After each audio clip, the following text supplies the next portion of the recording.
Hi, welcome to the Macabre Emporium. Let me get my emotional support cat. Okay. To be quiet and keep the kids quiet, since he was getting anxiety and he didn't want to kill children.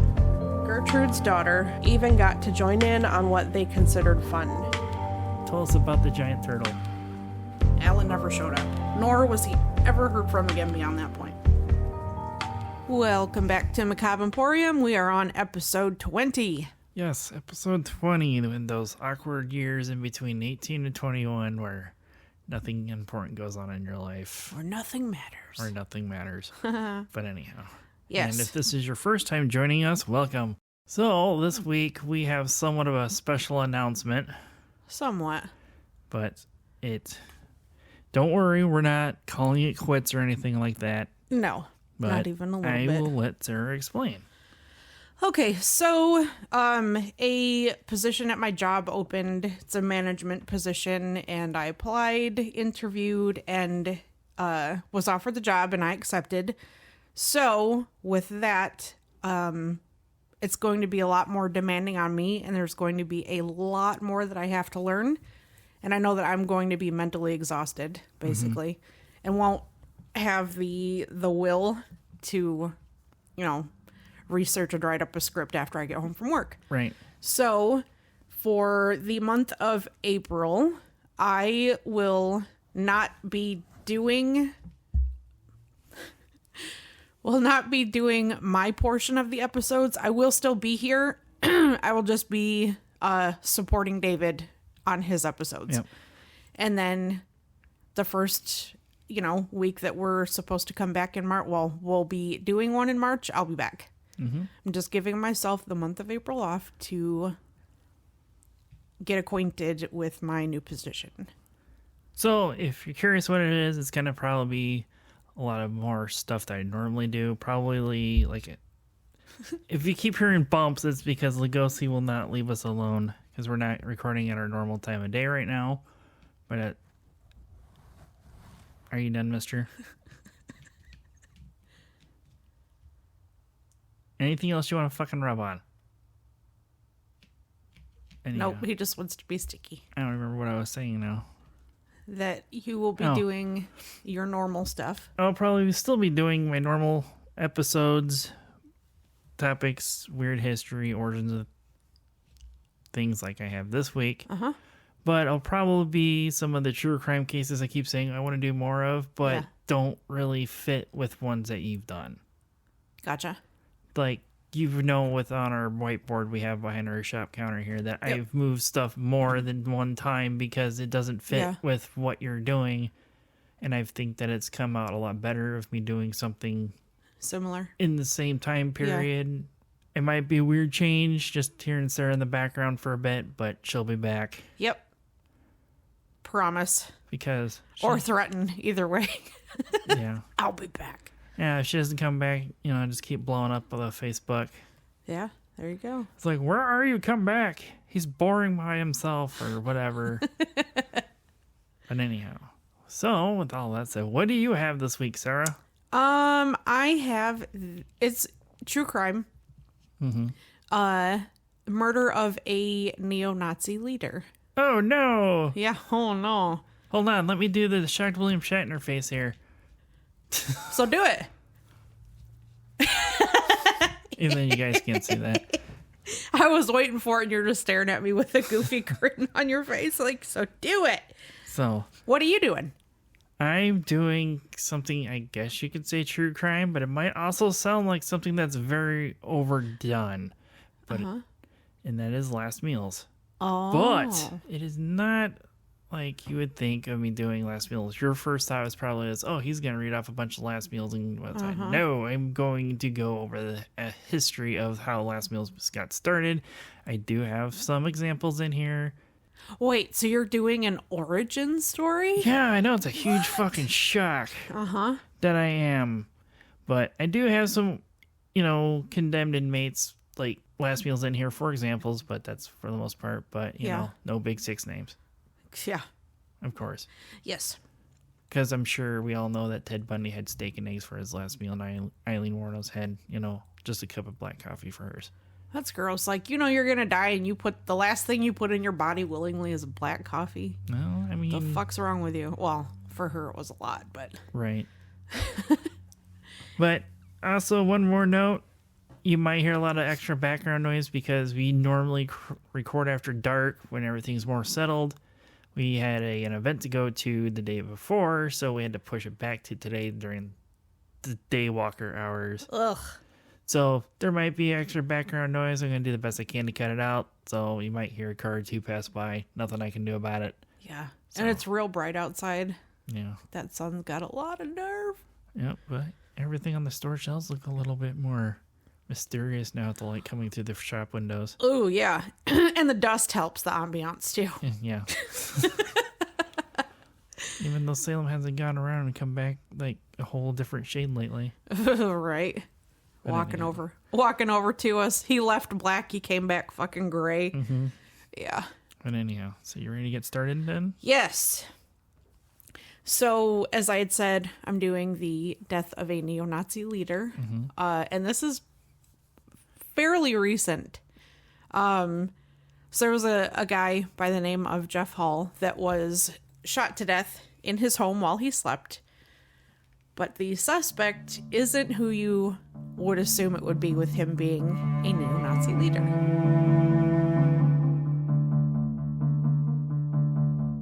So just some background information on him. Jeff had been married to a woman named Letitia Neal, and he had 2 kids with her.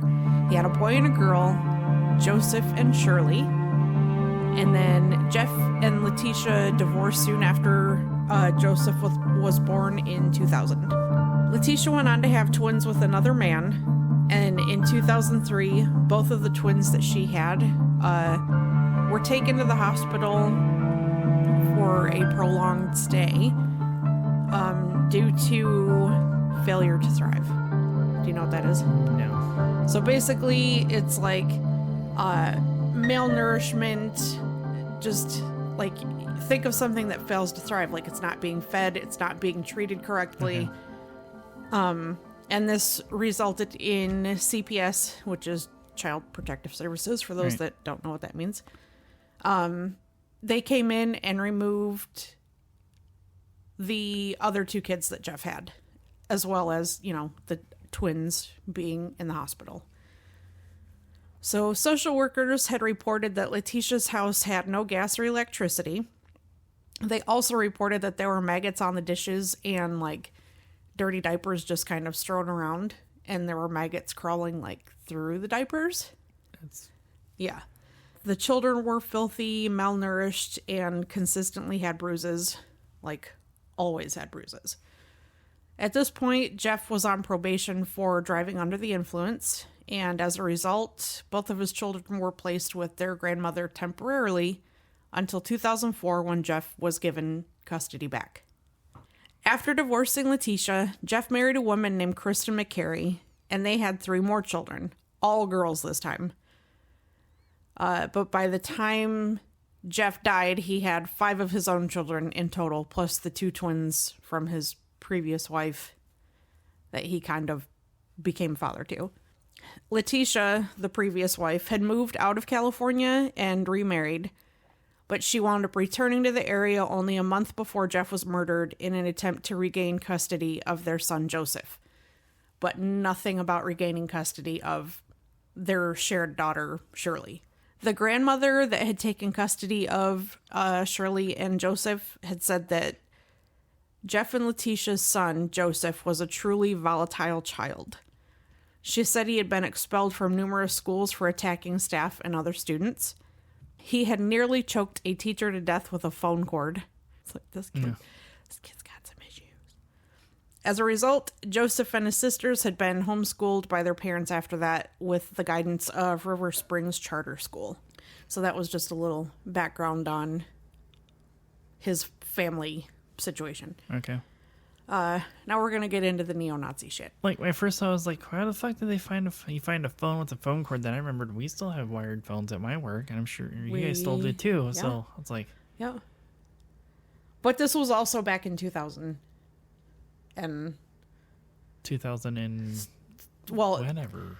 It was the 2000 early to mid 2000s at this point. So yeah, there's still landline phones still around. I think, And there still are all over the place. yeah, my dad still has one.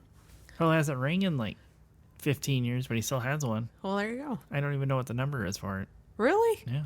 You don't know your dad's home number? No, because I have his cell phone number because I didn't even know he had a landline still. Until he mentioned it one time. And you didn't bother to ask him for the number? No, because I didn't think about it. Oh, Maybe I do have it, and I just don't remember that I did until now. maybe. There was a 3-year stretch where Jeff was working as a plumber while he tried to find a job in the field that he was more familiar with. However, he had found that extremely hard to do as a construction worker because he felt that the economic demise of the construction-related jobs was due to Jews and other non-whites. Okay. Yeah, he said that Jewish people in particular and non-whites, as he called them, so every other race and creed out there, were the reason that the job market for construction-related jobs was thinning. Which is really fucking stupid because generally Jewish people are very well known for how well they handle their money and working in financial institutions. So you have to have a loan to build have a construction project. So how does that work? But I mean, stupidity. yeah, It's I know. stupid. Yeah, most neo-Nazis are anyway. They're not the brightest in the first place. So what do you do when you're unable to find a job because it's being oversaturated with non-whites? I don't know. Because I'm not a Nazi skinhead that wears red suspenders. Ha. If you're curious what the hell I'm talking about, Slaughterama from Guar. Yeah. But anyway. I mean, you become the leader of your local neo-Nazi movement. That's what you do, apparently. That's what this asshole did. Right. In October of 2009, Jeff ran a group from the National Socialist Movement in a rally near a day laborer site in Riverside, California. This was the nation's largest neo-Nazi group. Lovely. They had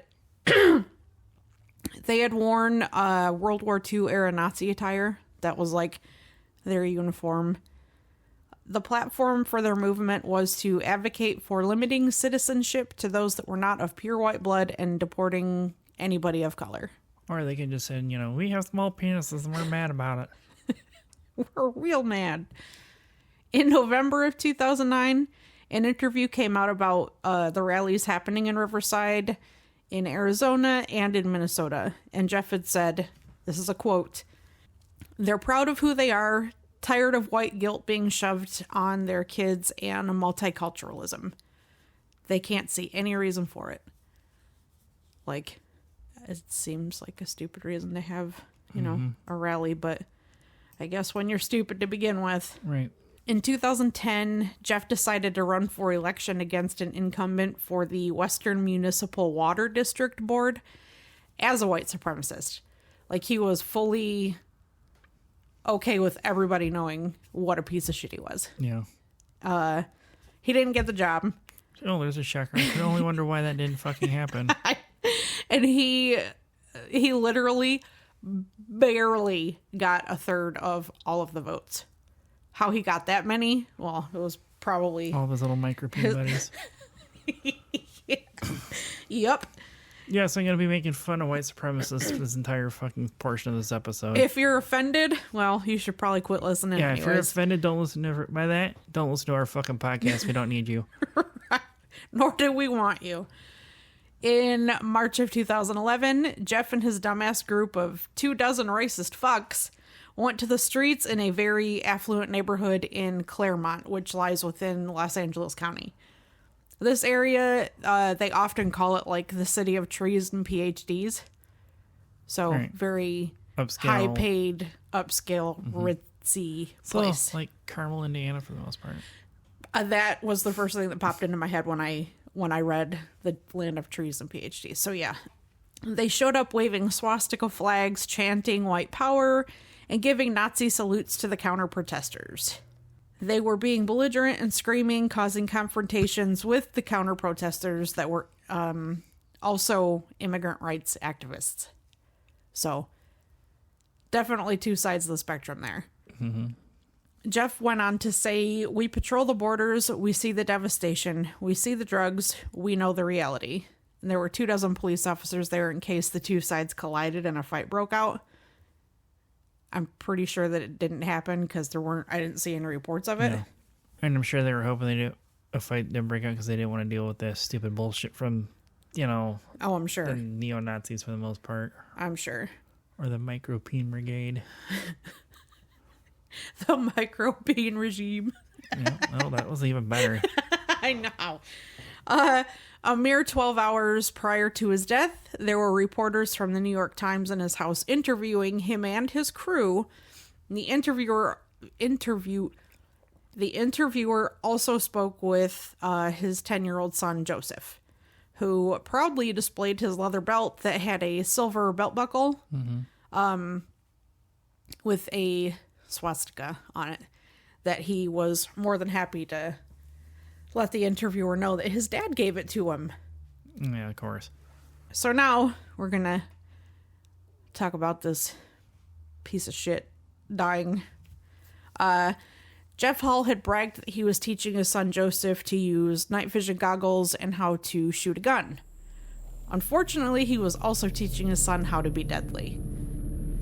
Joseph would tell the police how on May 1st in 2010, he took a .357 revolver from the shelf closet, pulled the hammer back, and aimed the gun at his 32-year-old father's ear while he slept on the couch downstairs.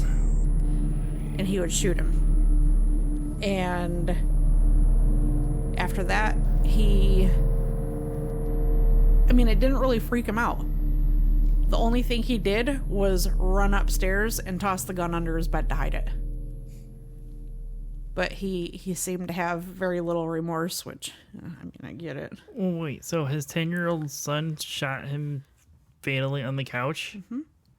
At first, for some reason, I was thinking that he was dry firing it for the most part, which I'm not sure you know what that means or not. I don't. Dry firing means basically firing a gun with no live ammunition in it. Oh, no. I'll get to that. Right. Well, because, these dumb fucks probably, aren't practicing proper gun safety, for one, obviously. That would be pretty obvious. And probably never in general in the first place. Yeah. So Joseph had told police the day prior to him killing his dad that Jeff had been threatening to remove every smoke detector that was in the house and burning it down with them inside while they all slept. Joseph admitted that he was exhausted from being physically and emotionally abused by his dad, as well as by seeing the same abuse happen to his mother at the hand of his father. Joseph's 26-year-old stepmother, Krista, had also spoken out against Jeff, stating that he was extremely violent with herself and with his son, and that Jeff would lose control sometimes and kick his son in the back. He would punish his children literally daily, and all of them in varying extremes of punishment, basically. Yeah. One of the reports had said that the house was disgusting, which I mentioned earlier. Right. That the floor was trashed, dirty clothes everywhere. The house smelled. The house itself smelled like urine. They also said that there were many weapons just kind of laying around, accessible to the children in his house. All of them full with ammunition. Right. Just ammunition kind of laying around everywhere too. So yeah, it wasn't hard for a 10-year-old to grab the gun. Right. Joseph was arrested and taken to a local juvenile hall. The other 4 children in the house were taken into protective custody. Joanne Patterson was Jeff Hall's mother. She was given temporary custody of all 4 of the children, other than Joseph because he was in juvie. Right. In a 60 Minutes interview, she said Joseph had been misbehaving by starting fires, and that basically she said with like little to no humor that she was not at all surprised that Joseph killed his dad. She had expected it. She just expected it when he was a little more grown and not 10 years old. Yeah. Like, how fucked up is that? Right. Oh, yeah, I just always expected him to kill his daddy, but it just when he was maybe 13. Right. Krista, who was Joseph's stepmom, was arrested and charged with 5 felony counts of child endangerment and 4 counts of criminal storage of a firearm.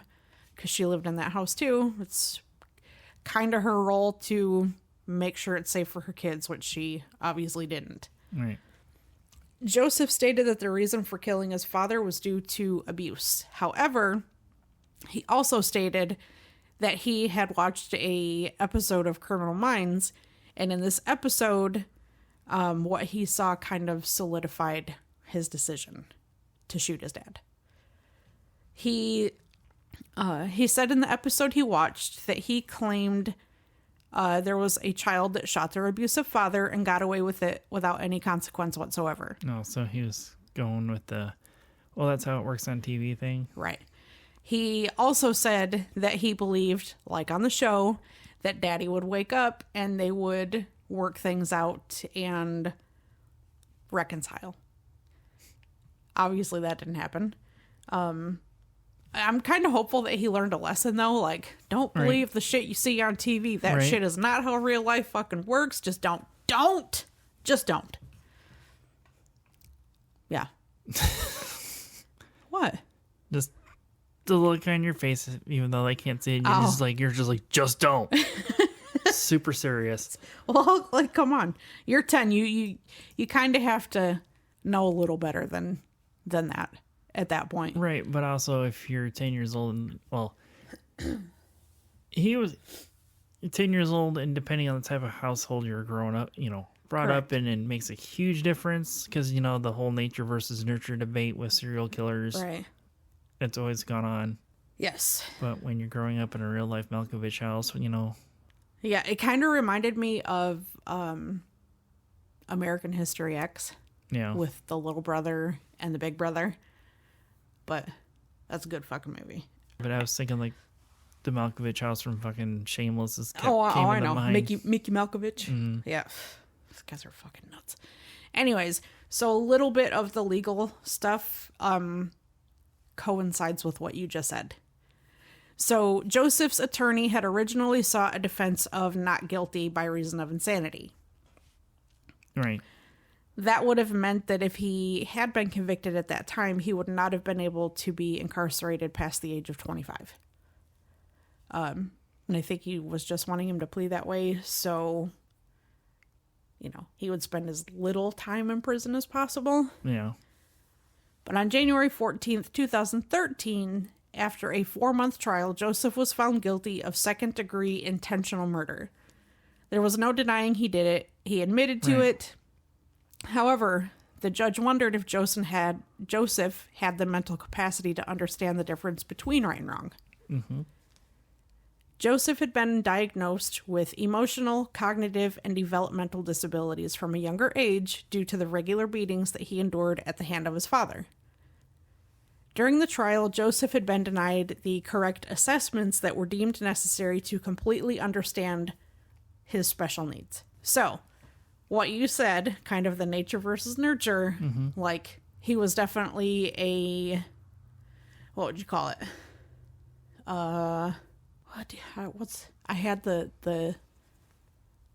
right there. I'm not even sure. A product of his environment. There we go. Yes. And unfortunately, it led to issues that were forced upon him that there's no taking back, there's no making it better. So maybe he truly didn't understand that what he saw on the TV wasn't real life. Right. With that said, he still killed his dad. Right. So the show went on. Joseph would become California's youngest ever prisoner as he served his 10 years in the Division of Juvenile Justice. He is set to be released when he is 23, which is sometime this year. Yeah. Yeah. But that's it. So that's it, huh? Short and... So nothing about if he still I could... has racist tendencies that were ingrained to him as a young I child or could not? not find anything post being put in jail. I could find nothing. No. And I Googled a lot. Well, probably because him being a minor at the time that when it happened, all that stuff's sealed up. And he still could be in jail. We Right. don't. He is set to be released sometime this year by math alone. Right. But yeah, I couldn't find a release date for him, and probably because it was a minor case. Well, not a minor case, but a case involving a minor at the time. But yeah, I tried. I couldn't find anything. I found one picture of him, and that was when he was still Like a child. So I don't know that he's even out yet. And if he is, maybe he's changed his name and is laying low because he doesn't want anything to do with all the shit that happened prior. Could be. I mean, yeah, traumatic experience. Yeah. Even though he knew what he was doing, I guess you could say, even though he didn't realize what was going to fucking happen. But he also had cognitive disabilities, which Yeah. means that there's a chance that he didn't know, Yeah. which makes that a very difficult ruling, I'm sure, for the judge that presided over the case. Right. So with you mentioning about the plea of insanity, if you don't remember, I went over a case that had that law changed about that back in the 70s in Indianapolis. Oh, yeah. Yeah, the Tony Yeah. Kurtz's case. Tony K and the Punk Rock Poussey, I remember. That's what the name of that one was. Well, part 1 of 2. Right. Or part 2 of 2 of that episode. Yeah. But yes, I do remember that. So, yeah, that was quite interesting, even though it had Yeah. to do with piece of shit neo-Nazis and whatnot. But Sure did. I would, honestly, I would really hope that for kids that are in that kind of situation, that have a learning disability, a cognitive developmental disability of any kind, that they, not saying that they shouldn't be held to the same justice per se, okay. but they also, some of them just truly don't grasp right from wrong. Yeah. You know? I would hope that there would be a law put in place that would protect that demographic of people. Yeah. Well, actually, there was in part of mine. Is there? Mm-hmm. Oh. So let's get into it.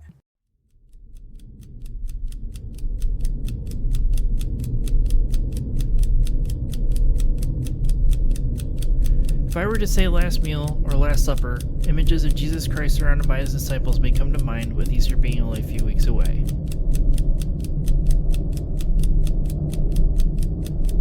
Or maybe a lone death row inmate confined to a cell surrounded by food.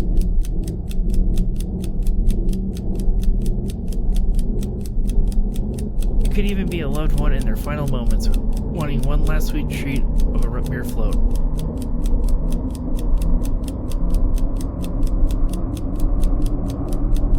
Either it be of your faith, a crime, or a final memory before passing on through the veil on your own terms. Everyone wants one last meal.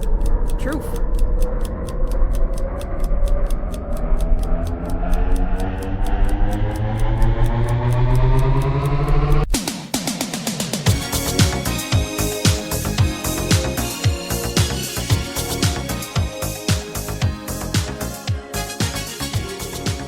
Last meal is commonly associated with death row inmates, but it has been up for debate for years on its origins.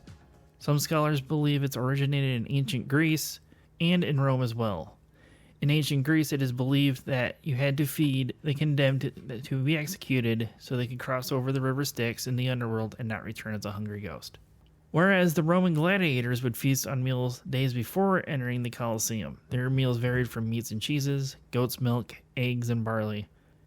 They believed that this meal would help protect the arteries with fat to prevent bleeding out and help fortify the body of the fighters, as where most gladiators that entered the arena fought to the death. Mm-hmm.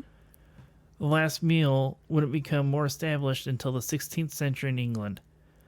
Laws were harsh in this time period. Death sentences by hanging could be issued from minor crimes from stealing a chicken, insulting the king, or even witchcraft. And one other thing that came up was cutting down trees, probably being on someone else's property would be my assumption of that. Or a tree out of the royal forest or something. Oh, jeez. You know. But anyhow, as most prisoners were held in Newgate Prison in London, they would be hanged in Tyburn 3 miles away, only often being fed bread and water unless you could afford the hangman's meal. The hangman's meal would consist of stopping at a pub along the route accompanied by the guards and your executioner, where you would have a great bowl of ale to drink at their pleasure as their last refreshment in life. This hangman's meal was more to be a symbolic gesture than anything else. Mm-hmm. This ritualistic meal would be shared between the condemned and their executioner. It was to reinforce the idea that they were acting on behalf of the orders passed down by the crown and they were simply enforcing the law. It was assumed the prisoner would be forgiving the executioner for doing what he was about to do and acknowledge his crime was against the state and not the person himself, being the executioner. Gotcha. One of the earliest documented hangman's meals was the Susanna Margaretha Brand in 1772.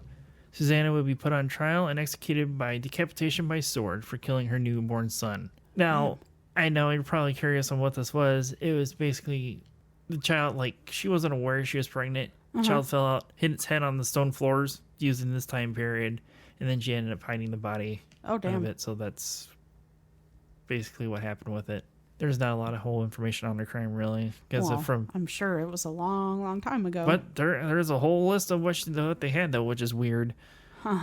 Susanna would sit down to a feast of 3 pounds of bratwurst, 10 pounds of beef, didn't specify a type of beef, 6 pounds of baked carp, 12 pounds of lamb roast, soup, cabbage, bread, dessert, which wasn't specified what type of desserts, probably being in Germany, probably like cakes and Bavarian creams and things like that, and 8 liters or 2 gallons of wine for us that aren't using the metric system. Right?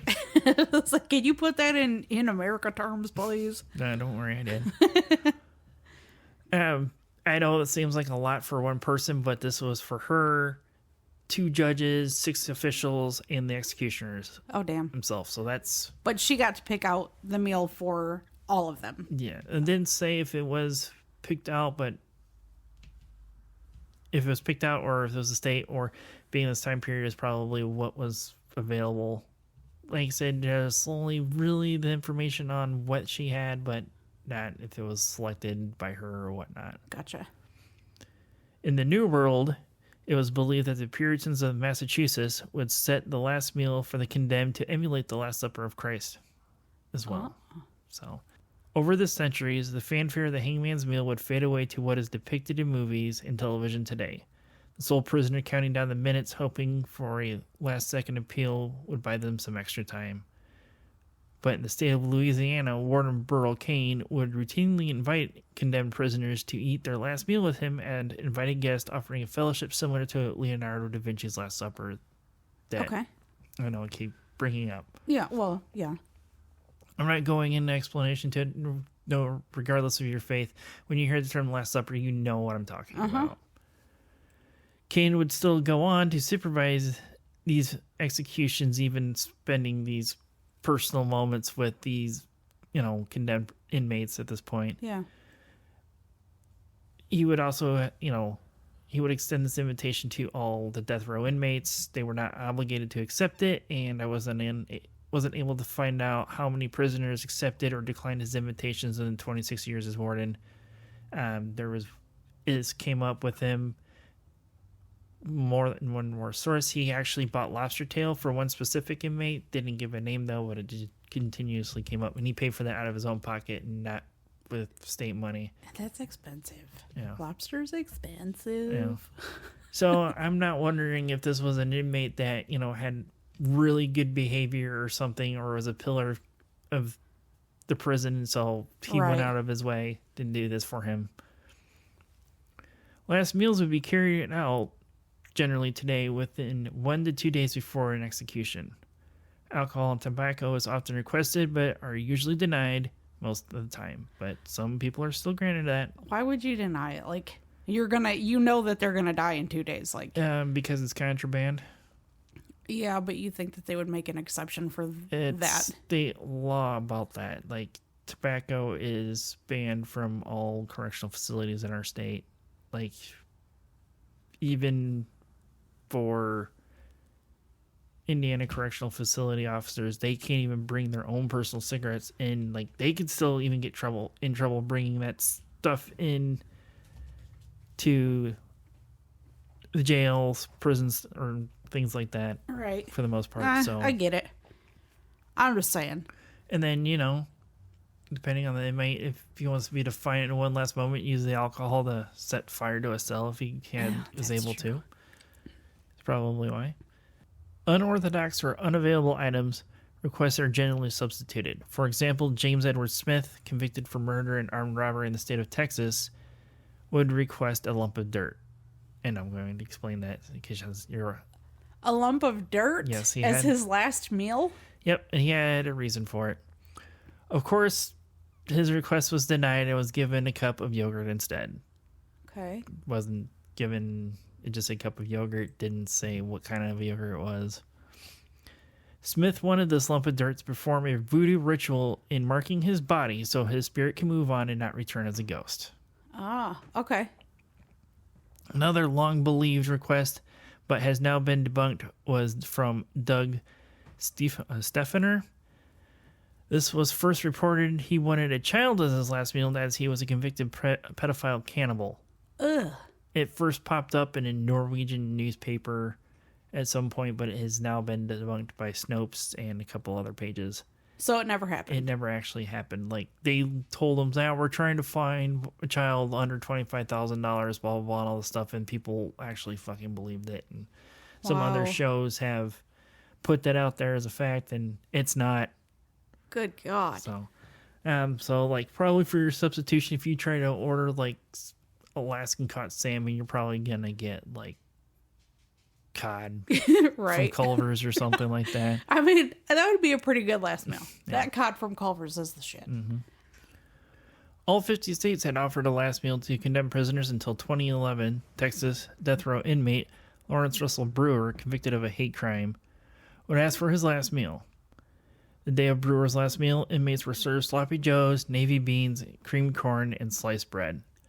Lawrence Russell Brewer's last meal would actually consist of 2 fried chickens smothered in gravy, a triple bacon cheeseburger, a cheese omelet with ground beef, tomatoes, onions, bell peppers, and jalapenos, a pound of barbecue with a loaf of white bread, and now with my, barbecue session, I guess you could say. Uh-huh. I tried to find what it was exactly. Being in Texas, it's probably going to more likely be beef ribs and brisket. Yeah. Or more likely be pulled pork too, but beef brisket and beef ribs are more popular in Texas than anything else.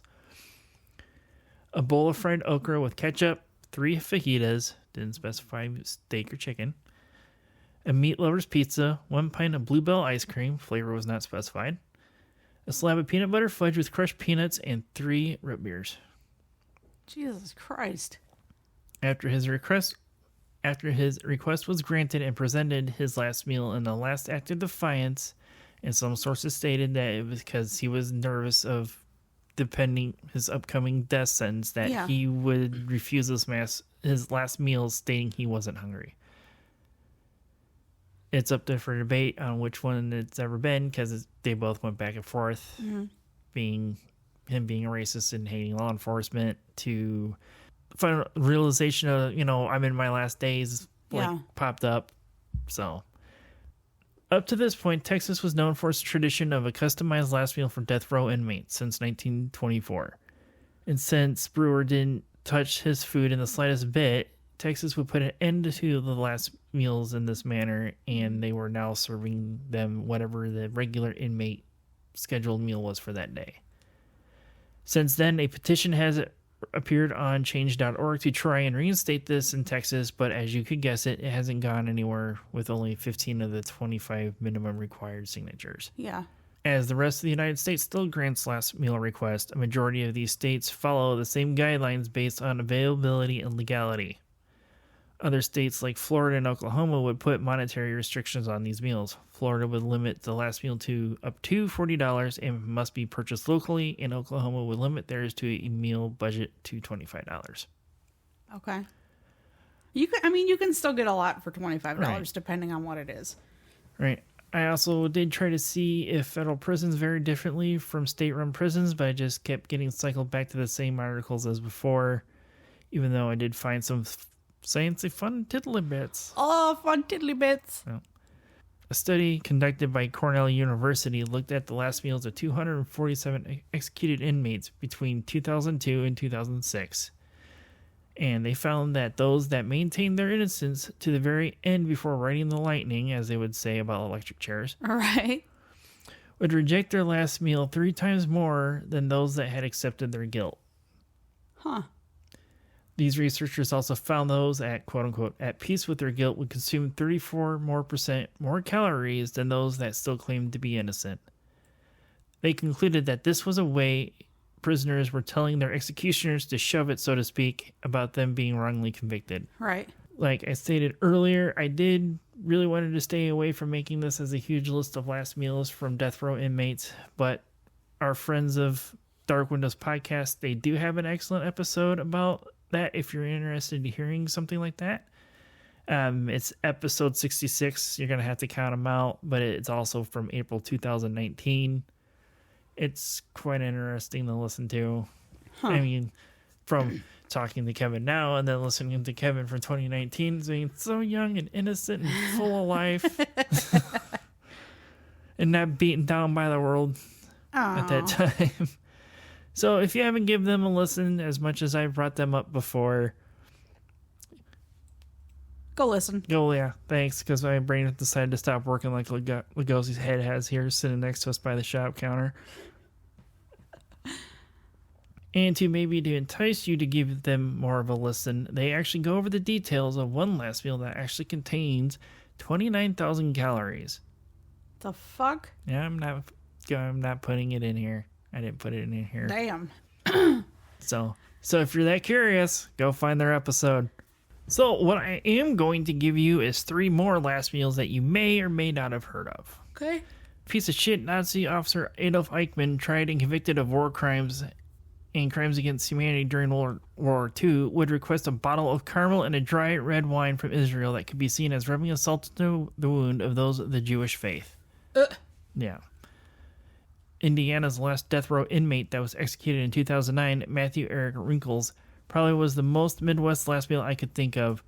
Wrinkle was convicted of 3 counts of murder and would have prime rib with a baked potato, pork chops with steak fries, 2 salads with ranch dressing, and rolls. No corn? No corn, surprisingly. Wow. Yeah. Ricky Ray Rector of Arkansas's death sentence would be more controversial as he was left mentally disabled after trying to take his own life after killing a police officer.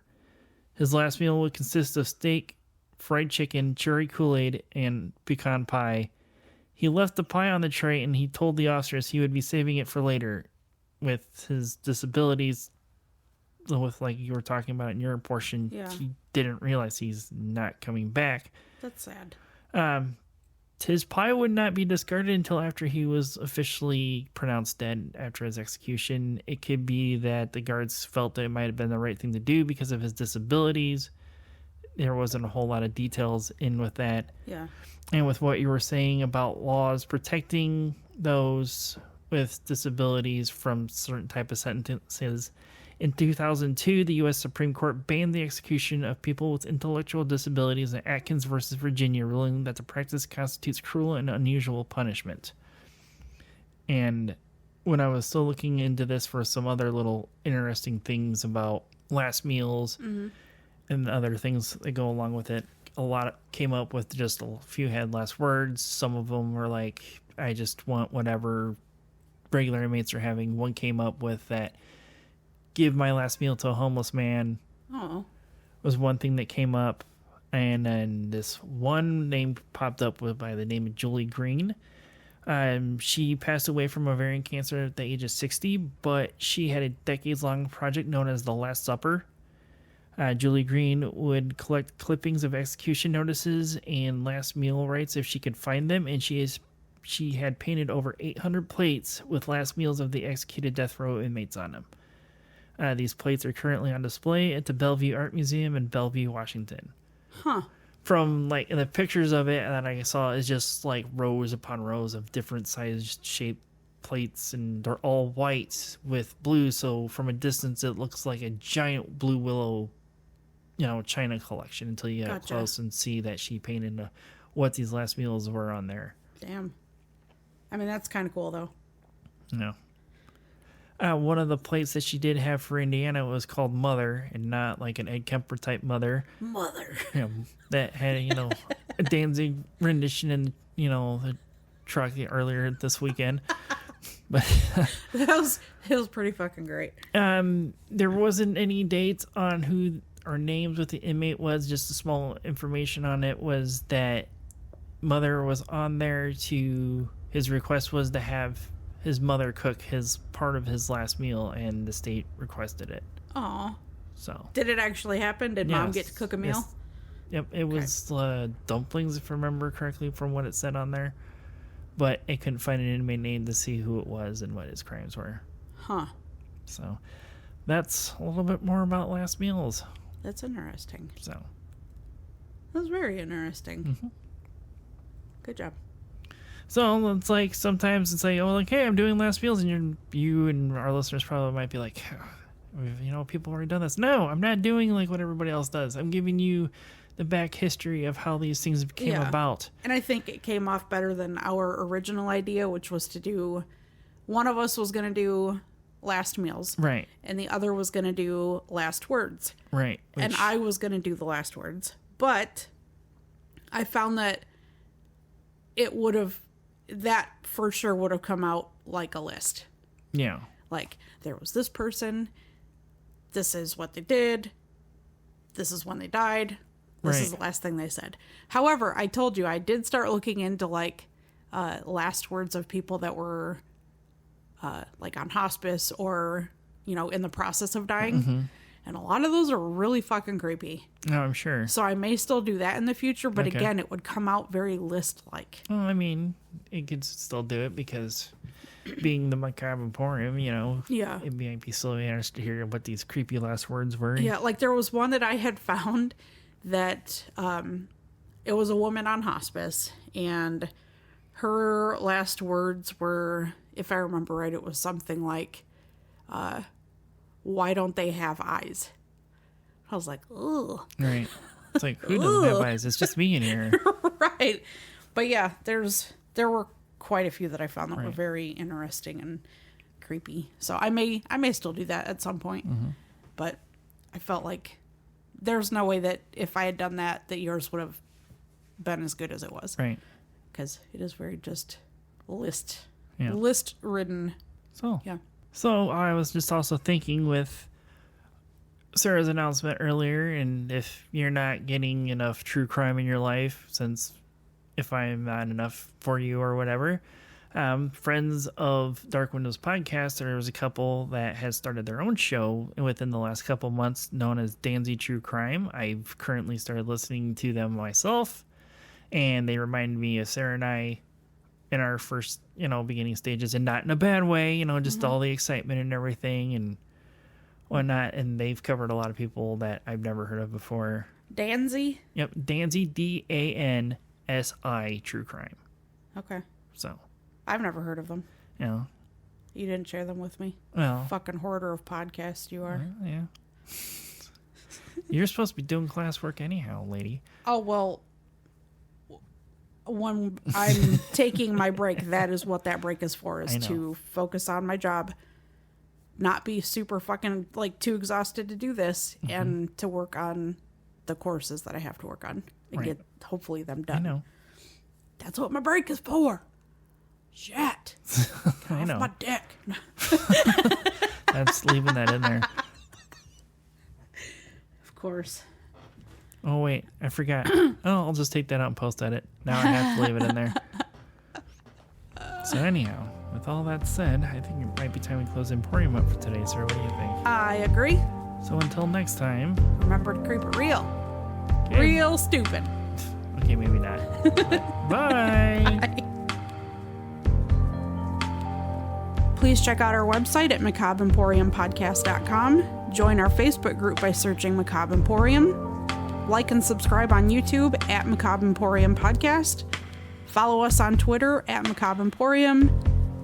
And if you have any stories of the paranormal, your local true crime, or weird history that you would want us to look into and possibly do an episode on, email us at macabreemporiumpod@gmail.com.